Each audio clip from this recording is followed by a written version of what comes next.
So this girl says that a lot of paranormal things would happen to her at her house, but when she would tell her besties, her friends, they would never believe her. I would believe you, and then never stay the night at your house.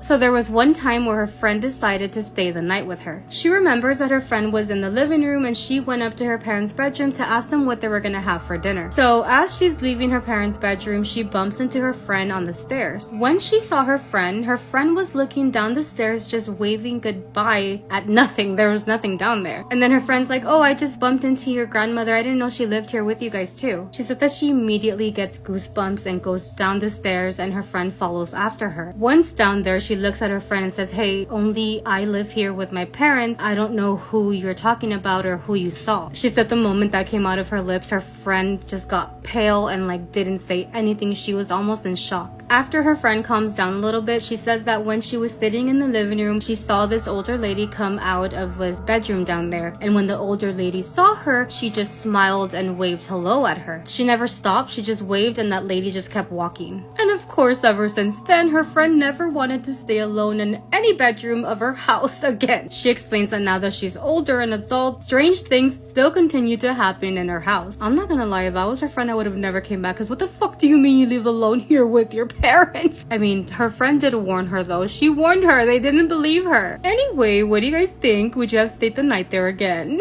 Spooky story time. A follower named Lynn sent me this story and we're gonna call it My Friend John. Lynn says that when she was about 6 years old, she had an imaginary friend. Everybody knew about it, her mom knew about it, but she thought it was pretty normal for a child to have an imaginary friend, so she didn't really think anything of it. Everything is going normal and then suddenly things get weird. Lynn started to draw his name and pictures of him everywhere. His name was John. And when she drew him, it was different every time. One time she drew him without. Other times, torn apart and held together with tape and bandages. Very disturbing. One day, her aunt is babysitting her, and she looks out the window and she sees that Lynn is playing with somebody. She goes outside, but there's nobody there. So her aunt is freaking out, like, I know I saw someone out there with you. Another time, she was sitting on the couch talking to herself, and her mom is like, what are you doing? Which she responds, do you see them? They're all. Lynn says that when all of this was happening, they lived in an apartment. They ended up moving out for whatever reason, and she says that once they left, she never mentioned him. She never talked about him. She never saw him again. She never drew him, and it was like if he stayed behind. Meaning he was probably haunting that specific apartment. What do you guys think? Thank you so much to Lynn for sending me this spooky story. If you guys have any stories that you'd like for me to share, please send them via DM or email, and I'd love to read them, and I will see you guys in the next spooky story. Bye! Can people call you after they're dead? If you're new here, hi.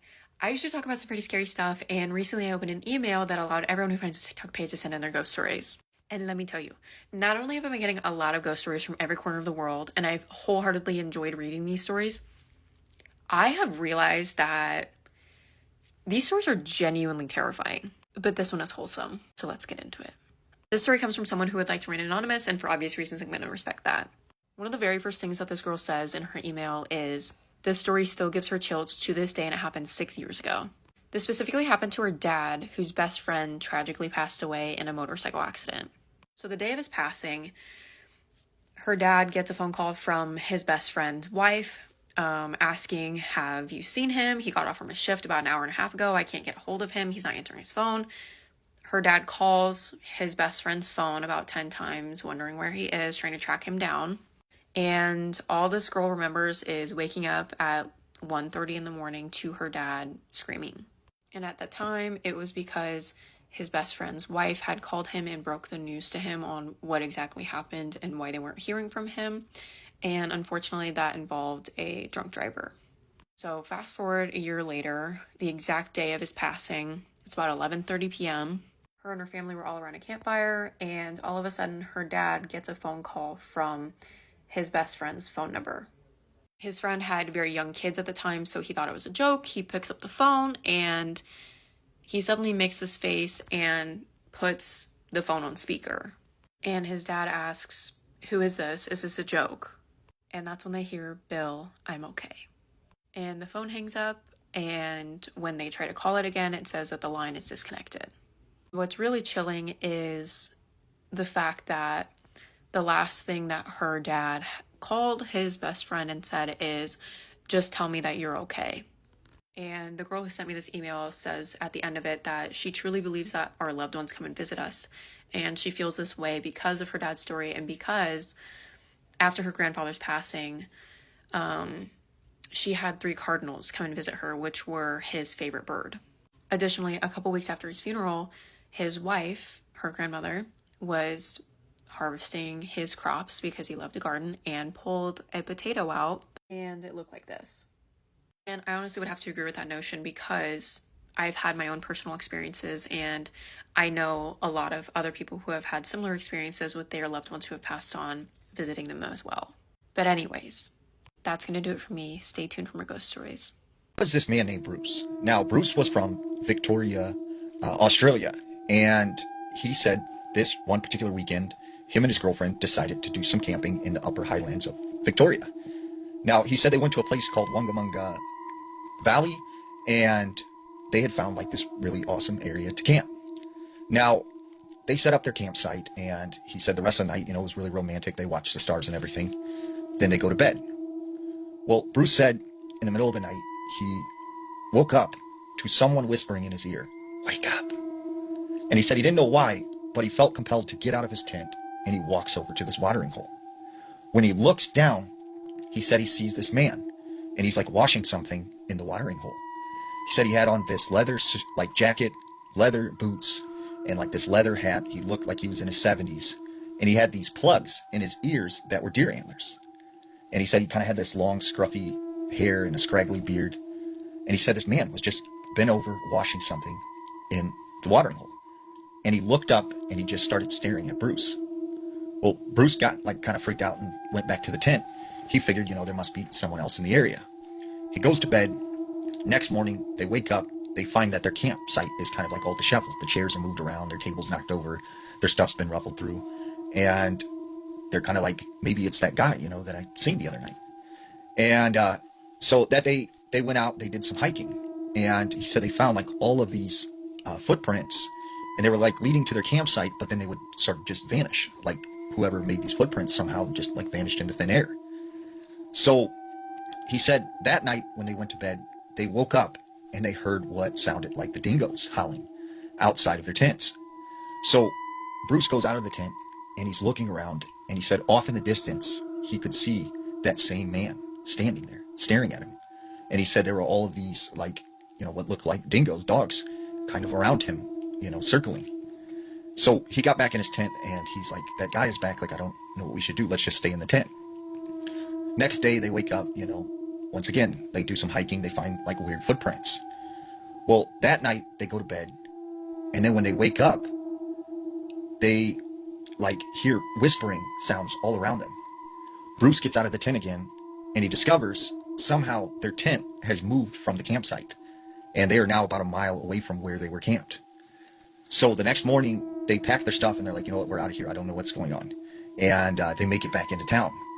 Well, a couple weeks later, his girlfriend had been taking like all of these photographs. And as she's going through the photos, she discovers 3 photographs, which are pictures of them sleeping that neither of them had taken. Let's talk about a haunted Cabbage Patch doll. If you're new here, hi. I usually talk about pretty scary stuff, and I actually have a link in my bio where anyone who finds this page can send me their ghost stories. The story I'm about to tell you is one of those. So let's get into it. The person who sent me this email did not include whether or not they wanted to remain anonymous, so I'm gonna keep them anonymous. The person who sent me this email says that this all started when she was like 4 or 5 years old, specifically when her dad brought home a Cabbage Patch doll from her grandparents' house. From my understanding, this was not like a new with tags in the box present from the grandparents. I think it was just something that the dad found while he was at his parents' house to bring home for his daughter. And obviously she's 4 or 5 years old, so she's playing with this doll every day. Until one day when her mom realizes that she is playing with this Cabbage Patch doll and asks her, "Where did you get that? Why are you playing with it?" And just takes the doll away. Something I think is super interesting is this girl still doesn't know why her mom took away this doll. But fast forward 2 or 3 years, this girl is like 6, 7 years old at this point, and this girl has family in town. It's just her cousin and her aunt who came to stay with them, but aunt and mom went out for the day. Nanny came over, and Nanny had to go to the supermarket And while everyone is out of the house and it's just these two little girls in this house, they start thinking of ways to prank people when they come home. As they're trying to think of ways to prank people, they go into this hallway and they see the Cabbage Patch doll. Immediately they're like, yes, we're going to scare people with this doll. So they take this doll into the nanny's room, pull the sheets back, put the doll down, put the sheets over the face. You get the gist. So there's just this creepy Cabbage Patch doll laying in this bed with the sheets over its face. And I'm assuming the thought process was Nanny comes home, Nanny goes into her room, she gets scared, hee hee ha ha, we pranked you. And that's exactly what happened. The nanny got home, put the groceries away, went up to her room, pulled the covers back, was super afraid of this doll. As it's turned into a hee hee ha ha moment, they took the doll back and decided that they were going to play the exact same prank on their moms. So they went into the room that mom and aunt are sharing at this time, pull the sheets back, put the doll down, put the sheets over the head, and wait for them to get home. When mom and aunt get home, they're, waiting in the living room, waiting to hear them scream, something, and that never happens. So they go up to the room and they see that both mom and aunt are kind of like laying in the bed talking to each other. No doll in the bed. These two little girls are like, was there anything under the sheets? Like, you guys didn't get scared? Mom and aunt both say, no, what are you talking about? There was nothing under the sheets.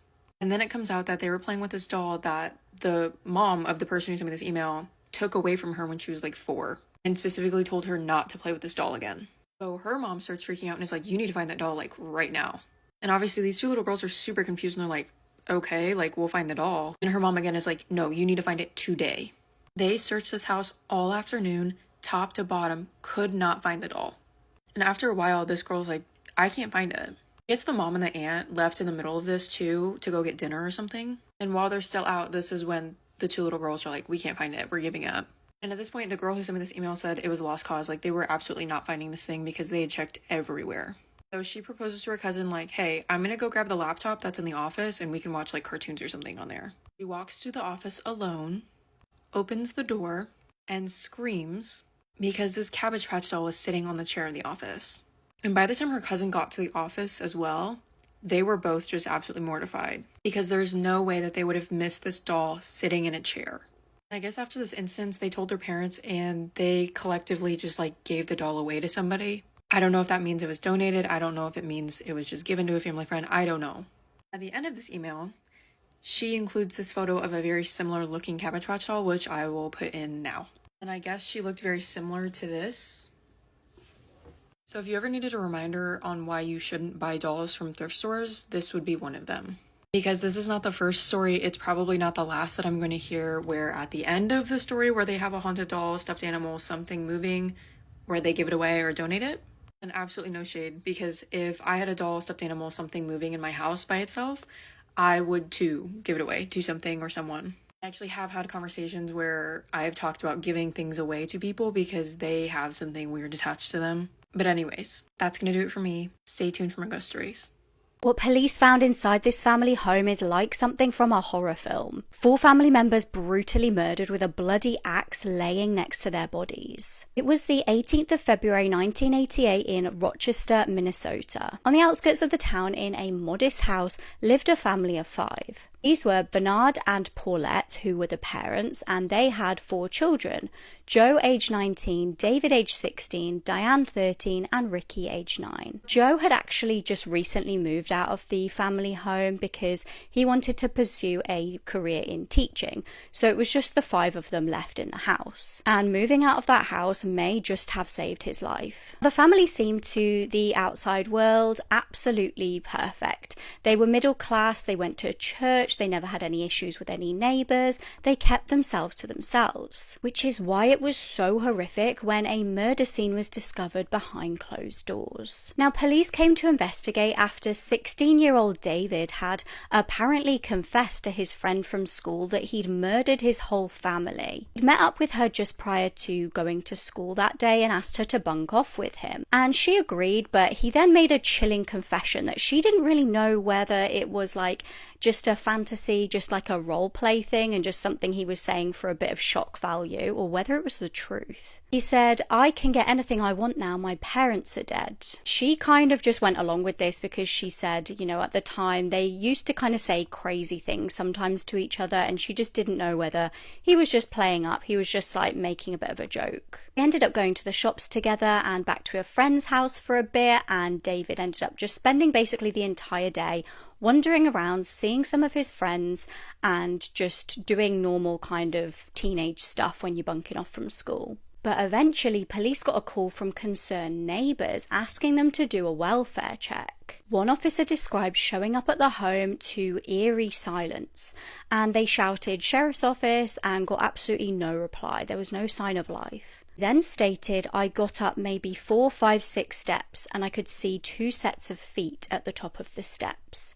And that's when they discovered the bodies. 2 parents plus Diane and Ricky lay with gashes in their heads and upper bodies and blood absolutely everywhere. Nearby, a blood-stained axe lay on the ground. So everybody was wondering, how could this have been David's doing? This kind of murderous rampage just did not fit the David they all had in their heads. Everyone at school knew him as this friendly, cheerful guy who was even trusted by many neighbours to babysit for them. The story that he told his school friend was absolutely hideous. She said he told her that he went into his parents' room with the axe and struck his dad in the head with it multiple times. He'd apparently had to do this several times as his dad kept raising up when he was knocked to the ground. He kept getting up and trying to fight back. Horrifically, his mum witnessed this and then David attacked her too. He then headed into little Ricky's room and Ricky was screaming according to David, and so was Diane. And David would argue that this was all over an argument that he'd had with his dad.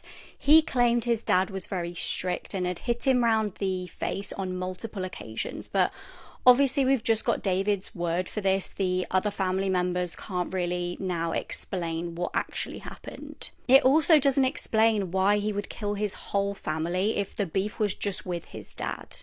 I also was thinking while researching this, I can't imagine how Joe must have felt being told not only that all of these members of your family are dead, but your brother is the killer. David was ultimately captured by police the day after near the local post office. And like I said, David really tried to claim that he was hit by his dad and it messed him up in the head and obviously then led to this horrific tragedy. And based on the severity of the crime, although he was 16 at the time, he was tried as an adult. He tried to claim insanity, but he was convicted of first-degree murder and given 3 consecutive life sentences. This is your trigger warning immediately. The story has blown my mind. This is absolutely insane. My experience with a demonic haunting in Las Vegas.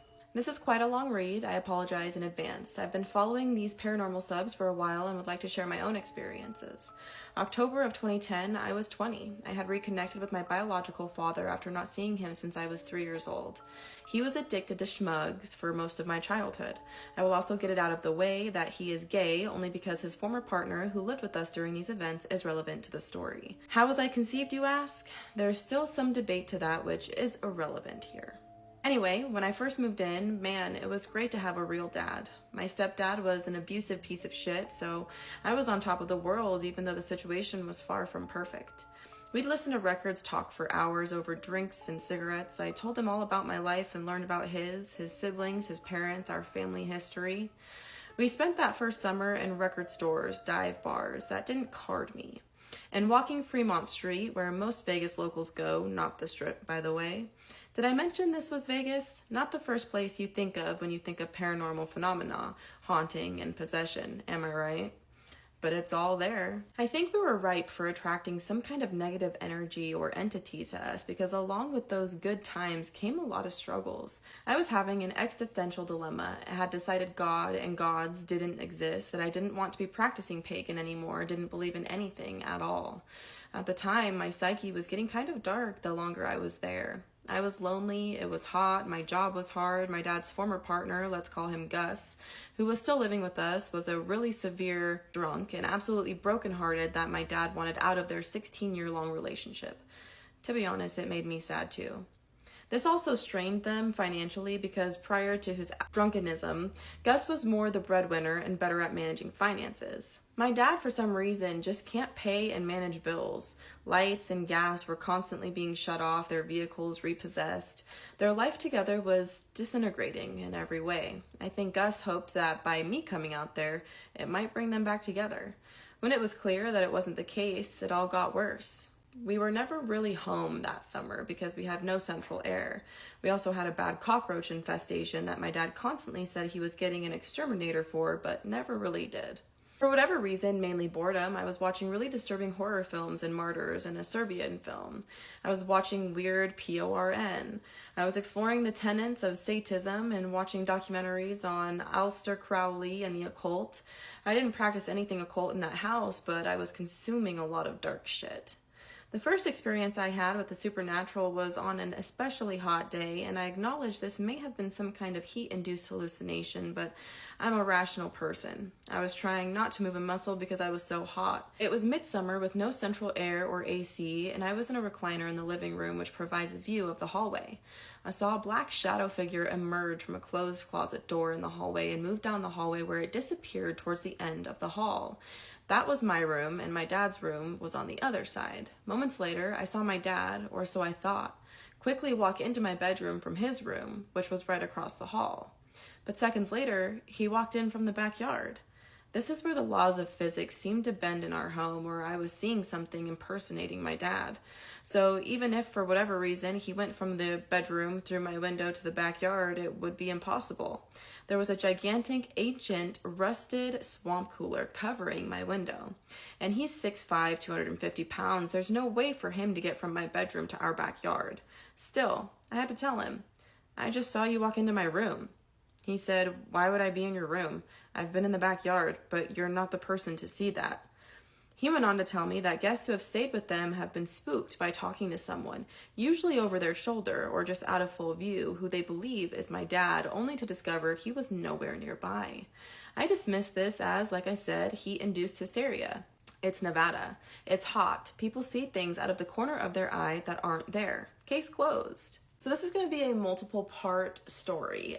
There is like 8 more pages, I think, to this story. A lot of things grabbed my attention about this story, one of them being the length, the other one being all of the trigger warnings at the beginning of this. They were very specific, as well as the title of this one. Definitely done some stories on Nevada, some that were in Vegas, some that were not in Vegas, some that were on just like random roads in Nevada.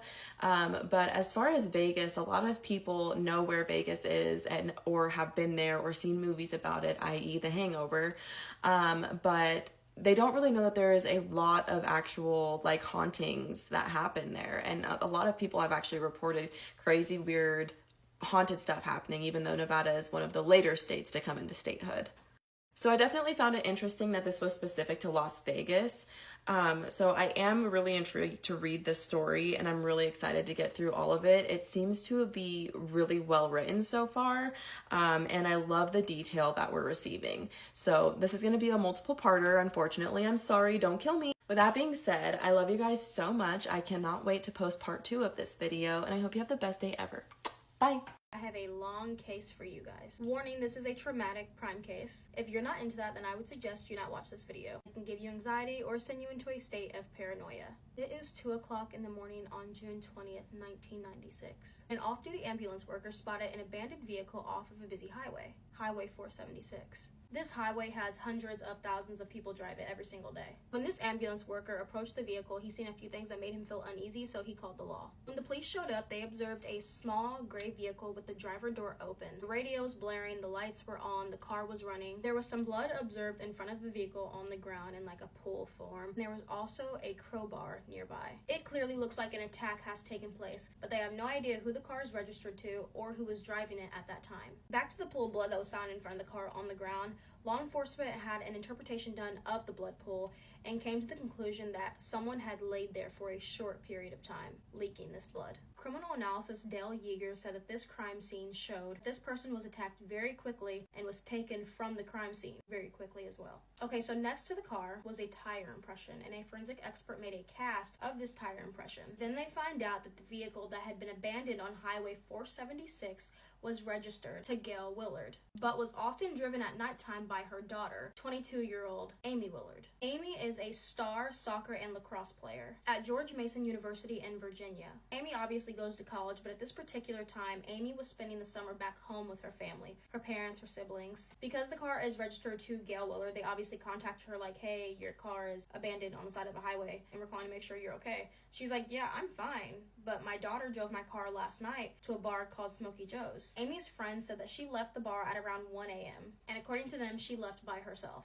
This was the first time Amy had ever gone to Smoky Joe's bar. At this moment, the car is still on Highway 476, and law enforcement have obviously contacted Gail. She comes to where the car is abandoned at, and she notices something strange on the rear end of the car. There was a scuff mark on the back, and she told law enforcement, "That was not there when my daughter took the car last night. I know because it's my car." Police start to suspect that Amy is the victim of a carjacking. The next morning, about 880 yards away from where Amy's mother's car was found abandoned on the highway, a pair of sneakers and panties are found. The items are taken to Gail Willard, and she says they are definitely her daughter's sneakers and panties. They definitely are. A police officer on the scene noted that the underwear were not dirty, they were not wet, the sneakers weren't that dirty either, telling them that somebody had came back by and just discarded these items. After Amy Willard disappears, the police ask the community for help. If anybody has any information or knows anything at all, please contact the police. Within less than 24 hours, they get a tip. 23-year-old Andrew Kobach.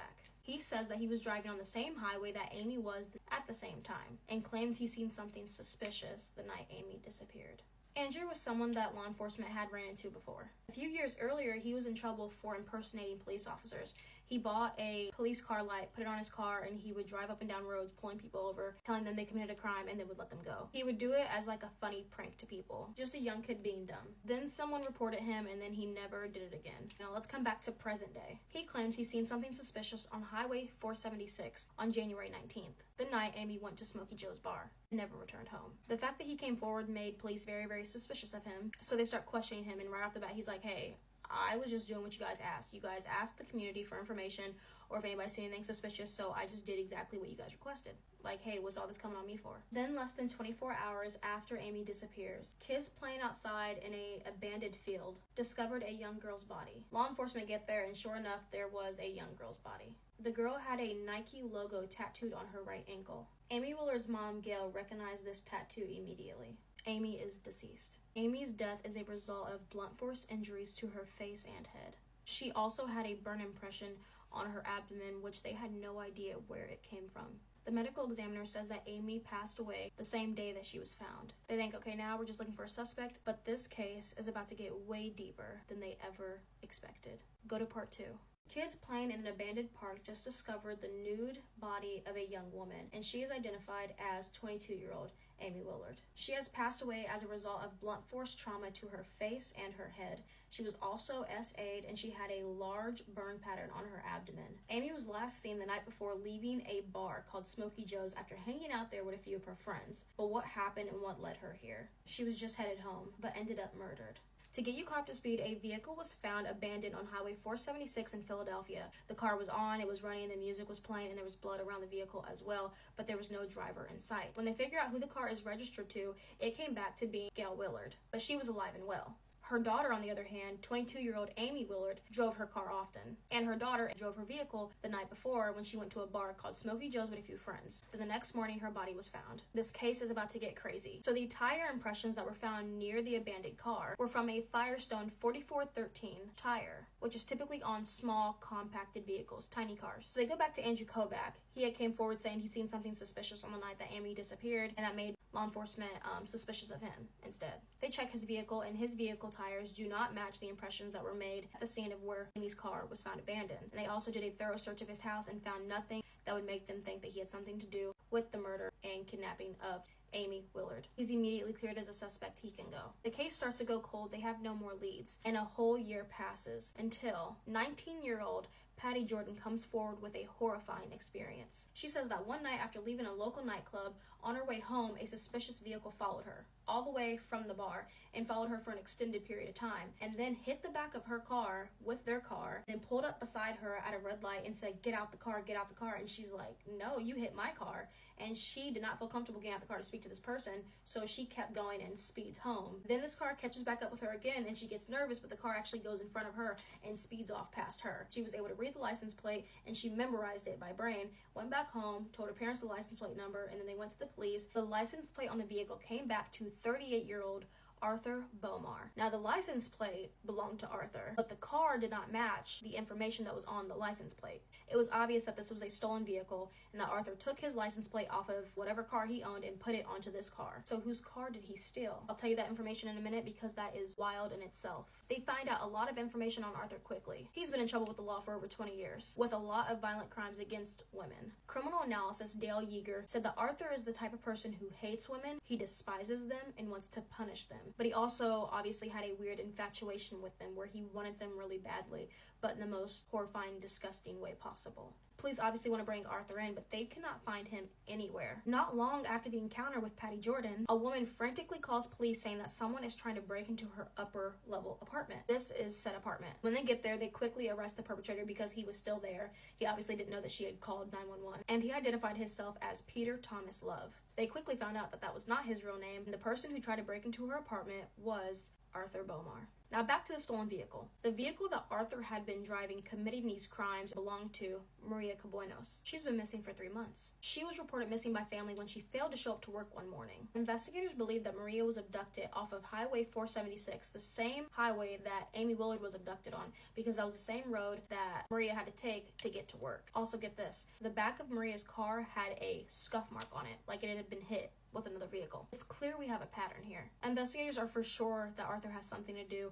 with the murder of Amy Willard, but they need more information. They want to find out where his vehicle is, the one that he took the license plate off of, and they find out that it was actually involved in a car accident. They find it at a junkyard. It is completely just torn to shit. They decide they need to tear this vehicle apart. They literally need to break it down. If you remember from part 1, Amy was found with a burn impression on her side. When they lift up Arthur's vehicle, his oil pan had a specific pattern on it, and it matched perfectly with the pattern that was found burned into Amy's side. He ran over her when he got done with her. He clearly showed that he thought of her as nothing. They speak with Arthur, and he's like, I don't know this girl. I don't know who Amy is. So they speak with someone who's a little bit closer to Arthur. Before they speak with her, he actually told law enforcement that on January 19th, the night that Amy disappeared, that he was with friends, like he was nowhere near Smokey Joe's bar. But his wife had a different story. She said that her husband went to Smokey Joe's bar on January 19th, the same night that Amy was at that bar. Police believe that Arthur was inside of this bar the same time that Amy Willard was, and she caught his eye, made him want to fulfill some type of fantasy. When Amy left the bar, Arthur obviously followed her down Highway 476 and purposely hit the back of her car to make a collision happen, because you know whenever there's a collision, you're supposed to get out the car, exchange information, and figure out where to go from here. When he approached her and she got out of her vehicle, he hit her in the head with a tire iron, and that's when she fell on the ground, pulling out that blood that was found in front of the car. She left that bar at around 1 a.m. and she didn't pass away until around 7 a.m. So he kept her alive for about 5 to 6 hours. Police believe that after Arthur took Amy's life, he drove away but ran over her before he did so. Now that they have Arthur in custody, they take his DNA and later proved everybody's suspicions correctly. Then a short period later, police find the skeletal remains of 25-year-old Maria Cabuenos. She had also died from blunt force trauma to the head, just like Amy Willard did. Maria was found in nearby Bucks County, Pennsylvania. Arthur was charged with the murder of 22-year-old Amy Willard, but he was not charged with any connection to the murder of Maria Cabuenos. And let me just say something real quick. I consider myself reasonably knowledgeable about true crime and the justice system. I recognize that charges can vary significantly from one state to another. However, I firmly believe that he should be charged with the murder of Maria Cabuenos. When they found him, he was driving her car. That should be enough after she had been missing. While I understand the difference in legal consequences across states, it can range from 5 years to the possibility of the death penalty, of course depending on the severity of the crime, depending on your judge, the jury. It's just evidence that there needs to be change in certain laws. The evidence strongly shows his guilt in Maria's death. He hit Emmy's vehicle, number 1, causing a scuff mark on the back of it, then attempted to abduct 19-year-old Patty Jordan, the same way he hit the back of her car, then told her to pull over, same way he did with Amy. Then the same damages was found on the back of Maria's vehicle. Maria died of blunt force trauma to her head, same exact way Amy Willard passed away. She drove to work every single morning on Highway 476. That's the road she disappeared on. That's the same road that Amy was abducted on. Come on, the similarities are there.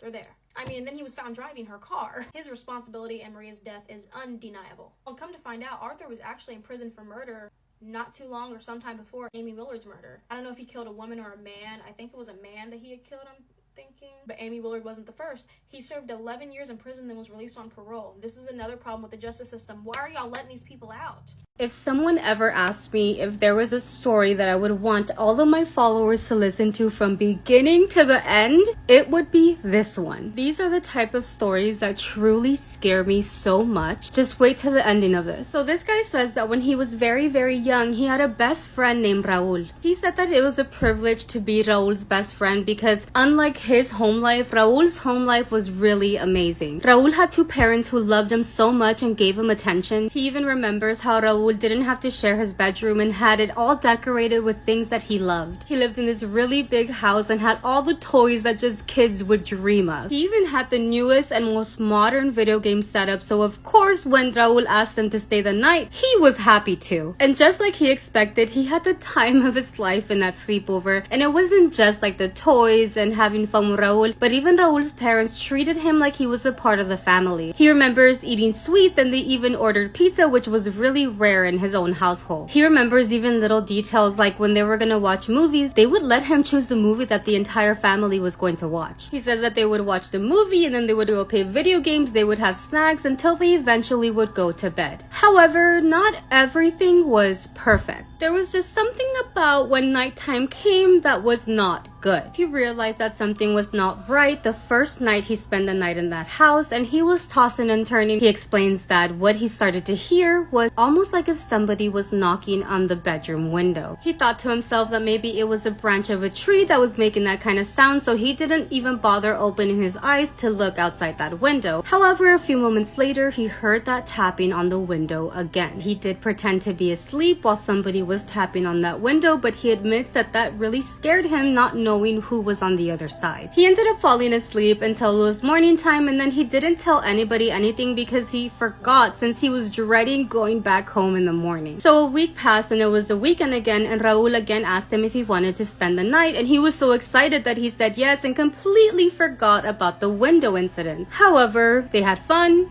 They went to bed, he couldn't fall asleep, and somebody was tapping on that window again. However, this time, after knocking or tapping on that window and him pretending to be asleep, he heard something different after. What he heard was somebody attempting to open that window. And he says that they were being successful because he could hear that window opening. He literally stood up, looked at the window, and he saw when a hand pulled back and hid. He said that the hand was long with his fingers all weird, and that to him, it was like a demon hand or something. He woke up Raul, who also looked and saw that the window was open, and they ran to the parents' bedroom and woke them up. The parents were obviously very alarmed, went, and they didn't see anything. The window wasn't even open. The parents also explained to him that they had an alarm system. They walked him to the alarm system and even went as far as giving him the code because they wanted him to feel comfortable, and if anything was wrong or if he ever needed to come over and they weren't home, he could put in that alarm code and come inside. And of course, that did calm him down, and him and Raul went back to the bedroom and they went to bed. And of course, with time, he completely forgot about that incident and he continued to go over to Raul's house. However, he does admit that every time in the night, he would hear something. If it wasn't a tap on the window, it was something completely different. Unfortunately, he says that the sounds coming from the yard or from the window weren't even the worst of it. There was one night he really needed to go to the restroom. As he's going to the restroom, he could see the front yard of the house through this big window, and he swears that he sees a really tall, bald man just staring into the house. He said the man didn't have like any hair in his face, like it was no eyebrows, just his eyes, his lips, like he was very pale. So when he saw him the first time, it was on a Thursday. The following day, he sees him again, but this time he is a little bit closer to the house. By the time Saturday came, he was right next to the window of that house. He did say that he thought to himself, like, why am I seeing this ghost? I cannot bring it up. If I continue to bring this up to the family, they're gonna stop inviting me over and they're not gonna let me hang out with Raul anymore. However, there was one last occasion where he saw this bald man. He woke up because he was really thirsty and he was gonna go to the kitchen and get a glass of water. He remembers that his grandmother told him about this like myth where if you wake up in the middle of the night and you're really thirsty, it's because someone has been observing you. Okay, didn't need to hear that within this story. I'm a thirsty ass bitch at 3 in the morning. Anywho, he gets up, he starts walking towards the kitchen. At this point, he knew this house almost like if it was his own. So he was just gonna go and get a glass of water and go back to bed. However, when he walked out of Raul's room and about to head towards the kitchen, something that was in the living room walking into the kitchen was surprised to see him. And unfortunately, he recognized what that was. The figure that he had been seen outside was now inside of the house. The bald man just stayed very still, and he said that he just walked backwards, went into Raul's room and closed that door. And obviously he didn't tell the family anything, but he knew that this was out of control and very much out of his hands. The things that he was seeing were just getting worse and worse. And unfortunately, he would refuse to spend the night at Raul's house after that. He said that in the beginning when Raul would invite him over and he would say no, that maybe he didn't give it that much importance, but eventually Raul would invite somebody else and he started having new friends, and him and Raul just weren't friends anymore. Time passes and he says that when they were 25 years old, he ended up bumping into Raul again. They were so happy to see each other that they ended up grabbing a coffee and just sat down and started talking. He tells Raul that all of his fond memories were at his house and that he was so grateful that they were friends even if it was for a short amount of time. And he also explained to Raul why he stopped coming over, because of that ghost that only he would see every night. That is when Raul told him something to calm him down, but it was the complete opposite. That definitely did not calm him down. Raul told him the following. Yeah, there was something there at that house. That they discovered it a year after he stopped coming over to Raul's house. It was definitely not a ghost, but it was terrifying. Raul said that even his parents were like, oh my gosh, the kid was right this entire time and we had no idea. A family member of Raul's father knew that house very well. This family member only lived several streets away from them. This family member had severe mental issues and was supposed to be watched and in his own house at all times because he was dangerous. However, he had found a way to escape that house every night without being caught. And every night that he would escape, he would head over to Raul's house. At first only standing outside the house and then eventually figuring out the alarm system's code and getting inside of that house. They even figured out that the way he got that code was when they had given it to him that one night that he was scared. They actually found him one night because the family was gonna go on vacation, but the dad forgot something at home. When the dad walked into the house, he found him inside and this family member attacked the dad. The family member ended up running out of that house, but eventually was caught by the police. He was taken, but not to jail because again, he had very severe mental health issues. And after all this, they found out that every night that he would escape his house, he had attacked a lot of people, ending their lives. Raul also told him that after that, he was never able to sleep comfortably in his room, knowing that the guy was so close. He had opened his window, he had done all of these things until this family member did end up passing away 4 years after that incident. Even after his passing, they were to find people that he had ended and they never knew. So yeah, this is how he found out that he was never seeing a ghost. He was seeing that family member with severe mental issues and he survived. This is why this scares me so much, because I feel like you should be more scared of the living than the dead. The way that this could happen to anyone is what scares me so much. But anyway, what do you guys think? However, coined the phrase, "You can't make this stuff up," might have known the story of real-life boogeyman, Albert Fish. A slight, elderly man with grey hair, no one suspected the kindly single father of being sadistic child murderer and cannibal. Have you guys ever heard of the case of Allison Botha? Because I watch a true crime video like every day while I'm getting ready, which my boyfriend says is like a red flag, but this is by far the most craziest, most insane, sickening, in the worst way possible case that I've ever heard of. So I'm going to tell you about it. And if you have like a queasy stomach or you just are not good with listening to gruesome details, don't watch this. Okay, so it's 1994. This case takes place in South Africa. Like I said, her name is Allison Botha. She is a normal girl, normal, happy childhood. The day that it happened was December 18th, 1994. And she goes out with her friends. They have a beach day or whatever, completely normal day. They go back to her apartment to hang out. And then one of her friends is going to walk home. And Allison is like, I don't want you to walk home. I'll give you a ride. So it's 1 a.m. Allison drops off her friend. She goes back to her parking lot. back in her apartment. She is getting out of the car. A guy comes up to her with a very, and I don't want to say the wrong thing because I don't want TikTok to take this video down, but a very sharp, long weapon that you usually use in the kitchen. And a guy puts it up to her neck and says, "Get in the car or I'll kill you." Before we get further in the story, let's introduce the two men who are terrifying, that are the main part of the story. So Franz Detroit and T.S. Kruger. A little bit about Franz. He is, I think, had a decent childhood, son of a policeman. He started dabbling in Satanism in high school. He started dating this girl who said that she was a witch and she loved Satan. So Franz loved Satan as well. He said that he was possessed by the devil when he was like 14 or 15 years old. And then he kind of like backed off from it a little bit. He went into the army when he was 18 years old until he was 20, which is so concerning that a man that says he is possessed by Satan is in the army. Like, that's so scary. And then when he gets out of the army at 20 years old, he starts dabbling in petty crimes like stealing and things like that. And at this point of the story, he is 26 years old. So a little bit about Tiens. He is 19 years old at the time of the story. So you have Franz that is 26, Tiens that is 19, and then Allison is 27 at the time of the story. So compared to Franz, Tiens had a bad upbringing. He had a hard childhood, I think. He dropped out of school, and then he ended up also joining the army when he was 18. And then he also actually started dating a girl who said she was a witch and started dabbling in Satanism.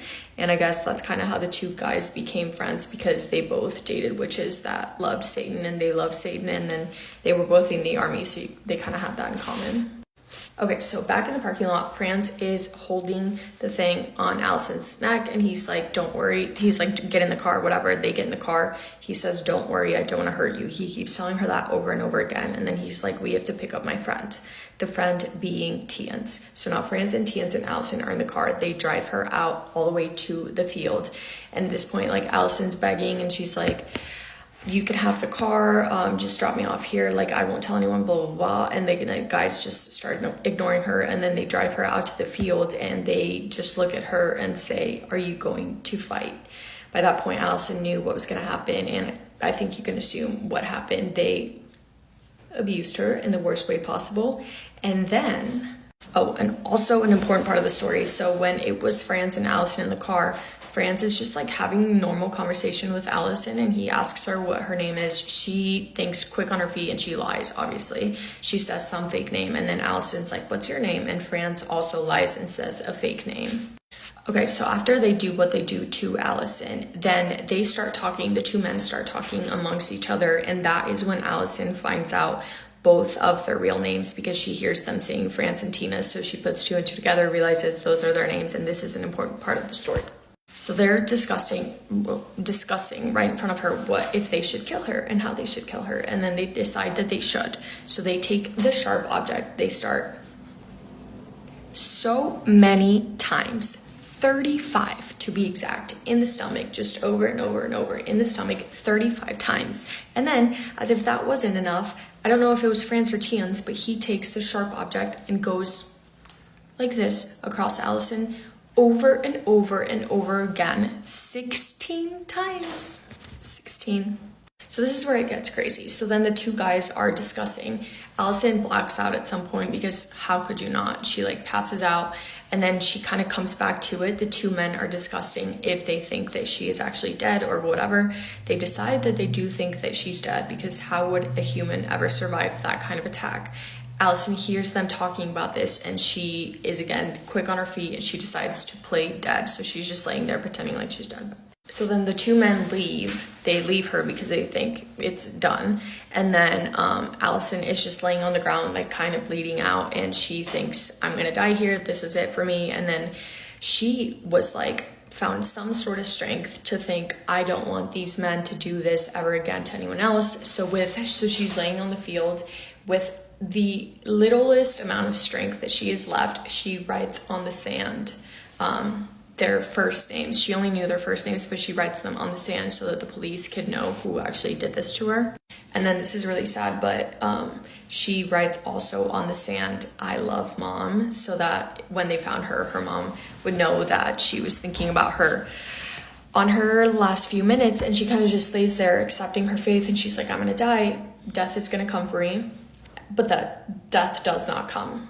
And this is where it gets gruesome. So then Allison is like, okay, can I survive this? She starts thinking maybe she does have a chance, and she decides, she gathers up however much strength she has somehow, and she gets on her hands and knees, and she feels like something wet on her feet. So at this point, she looks down and she realizes that the wet things on her feet, obviously blood, but her intestines are outside of her body. So somehow she gathers, again, the smallest amount of strength that she has left. She reaches onto her clothes. She gets her clothes because she realizes that the men threw them out of the car before they left. She gets the clothes, wraps up her stomach to kind of hold the insides back in, and then she tries to stand up. I am warning you about this part. So as she stands up, she gets on her feet, she realizes that everything goes black. She's like so confused, like, why is this dark? She can't see anything. She reaches up to her head with her hand. So one hand is holding her insides in. She reaches up with her other hand and she can't find her neck. Like, she just is feeling nothing. And she realizes that because of the 16 of these, her head is basically decapitated and it's flopped back, which is why she can't see.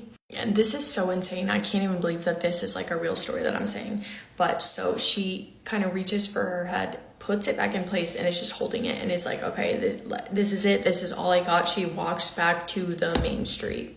When she gets back to the main street, a car drives by and sees her. I can't even imagine what she looked like. And then they actually drive away. The second car drives by and Allison is kind of like afraid that it's going to be the two men coming back to finish her off, but luckily it's a group of students, and one guy is a 20-year-old guy. He's actually a veterinary student. So the guy who is essentially the hero of this story, besides Allison herself, she's literally a hero as well. She's her own hero.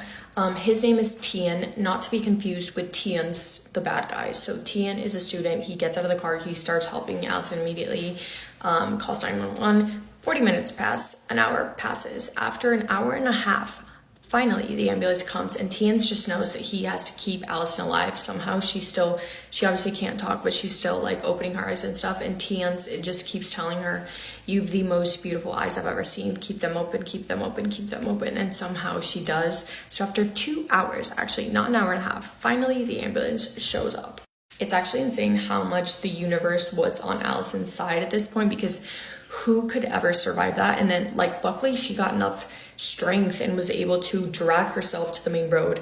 Luckily, that specific car of students stopped, because since Tian was a veterinary student, I can't say that word, he kind of knew what to do to keep her alive long enough for the ambulance to show up. And then, so she goes to the hospital, is rushed into emergency surgery, obviously, and luckily the surgeon that was operating on her was actually a throat specialist, so he could like deal with the whole situation. Well, somehow this video is almost 10 minutes long, so I'm gonna have to do part 2. Sorry. Every once in a while, you'll hear of a story that is not only incredibly disturbing, but at the same time will make you lose sleep and rack your brain over what really happened. That's this one for me, because picture this. She was found dead in her own basement, covered in blood. There was evidence of a violent struggle, such as a broken piggy bank embedded in her forehead. Police assume that she just fell down the stairs and died, but at some point after her fall, she stood up and left bloody footprints at the base of the stairs. Except for some reason, she never climbed back up for help. The broken piggy bank was found sitting perfectly on a shelf at the top of the stairs, and this is just the beginning. Police say no foul play was involved, but I am not totally buying it. This is one of those cases that fill me with dread, because no one knows what she experienced in her final moments, but I cannot stop thinking about it. So let's talk about the mysterious death of Amanda and Tony. Amanda was 31 years old when she suddenly and very mysteriously died on October 24th, 2015. She and her husband Lee lived in a nice little house in Calgary, Alberta, Canada, in the Castle Ridge neighborhood. Living with them was their rescue dog Ruby and their 2 cats, who they loved so much. Amanda and Lee married in 2009 and were pretty much inseparable ever since. They rarely ever spent time apart, but the rare exception was that fateful weekend. The weekend of October 23rd, 2015 marked the anniversary of Lee's dad's death, so he and Amanda had planned to drive up to his mom's house in Saskatchewan so that she wasn't alone. But on that Friday, when they were due to leave, Amanda Amanda changed her mind last minute and decided to stay home instead. She was known to suffer from really bad migraines, and she had one that day, so she didn't want to drive the 8 hours to her mother-in-law's house. So off Lee went by himself, and little did he know that when he came back home, his life would never be the same. After leaving, Lee and Amanda spent Friday night and most of Saturday texting back and forth like normal. At around 7 p.m. on Saturday, Lee called her, and this is when she told him that her migraine had pretty much gone away and she was feeling much better, which was great to hear. But not long into the call, Lee heard their dog start barking and yelping, in which Amanda tried to calm her down. Then Lee heard a loud crunching sound before the phone abruptly cut out. He tried to call her back a few times, but each time it went straight to voicemail. He also tried texting her a handful of times,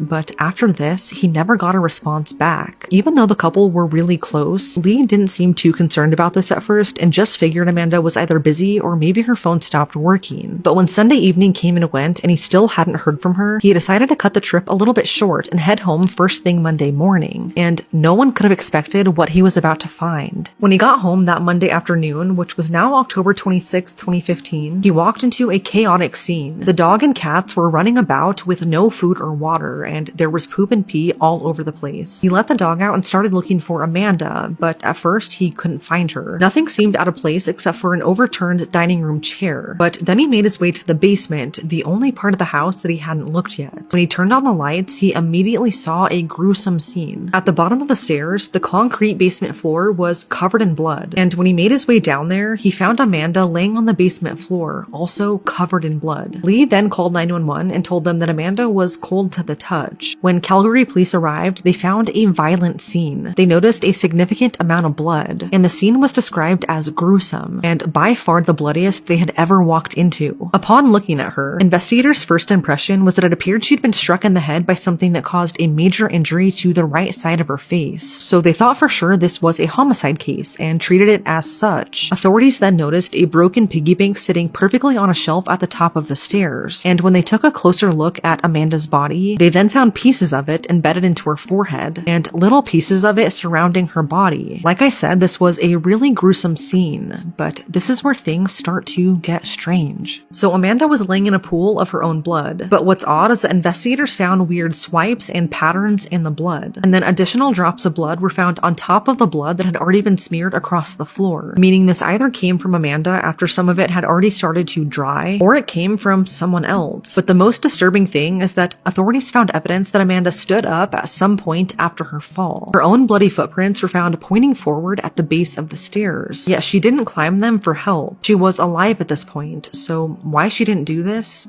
No one knows. A lot of the blood evidence found in the basement suggests that she spent a lot of time there moving around before she died, which is extremely disturbing and confusing. There were a set of mirrors on a wall in the basement, and this is where the majority of the blood pooled under them. This area also contained bits of the broken piggy bank. Investigators came up with 2 reasons as to why that could be. One being that after she was injured, either accidentally or if someone attacked her, she went to the mirrors to examine her injuries. Another reason could be that with the light hitting the mirrors, maybe she thought that that was the way up the stairs and was confused and disoriented. Investigators also found a bloody handprint on the wall at the bottom of the staircase, and it was possible that she was trying to hold herself up there. There were lots of little blood spatters on the wall, and authorities believe this was likely from her shaking her bloodied hair to get it out of her face after her injury. But most damning of all is that authorities found bloody drag marks, indicating that her body had been moved from one spot in the basement to another, where she was eventually found. After examining her body and the whole scene in the basement, it seemed clear that Amanda was murdered, but then her autopsy came back, which really only raised more questions. It was concluded that blunt force trauma caused Amanda to bleed to death, and she was covered in bruises and had a broken right orbital bone. A toxicology also showed WEED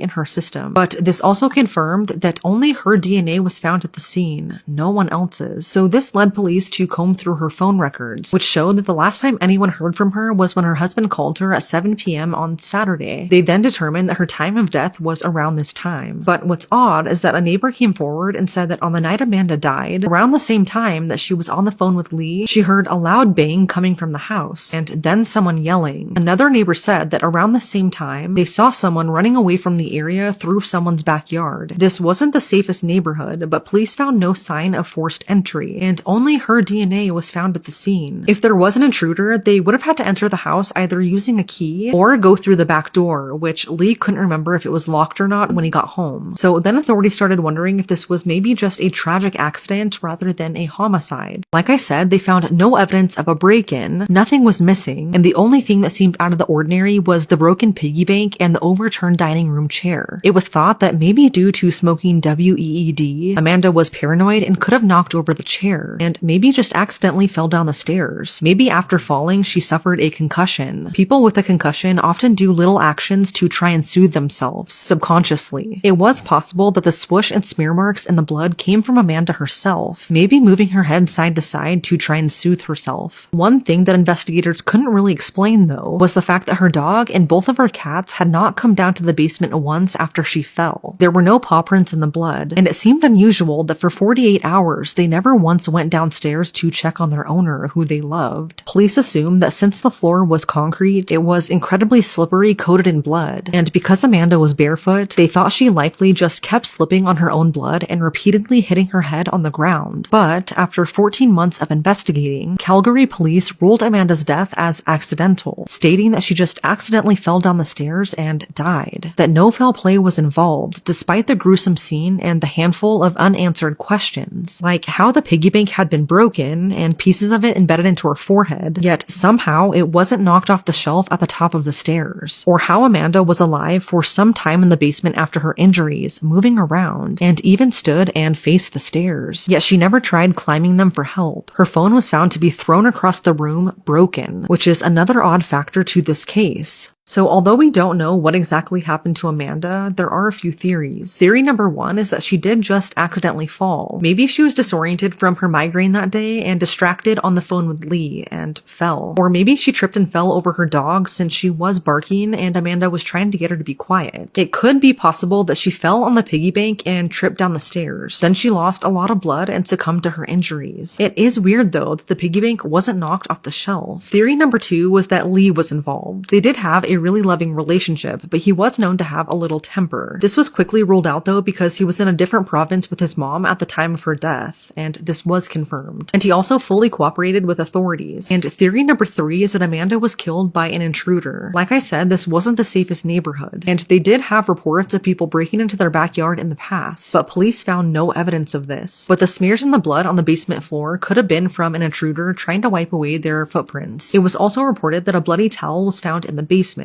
but whether or not that was from Amanda in an attempt to clean herself up or from someone else, no one knows. To me, it seems like a confrontation could have happened, especially with her injuries. Even the investigator said that this didn't seem like a normal scene or a regular fall down the stairs with how gruesome it was. It seems incredibly unlikely to have a fatal fall like this in your own home. And although it's rare, I guess it can happen. But the question is, did it? This case fills me with dread in ways I cannot even describe. I just don't get how something like this can happen, leaving behind so many unanswered questions. But it's now been 10 years, and whatever happened to Amanda in her basement that night remains a mystery.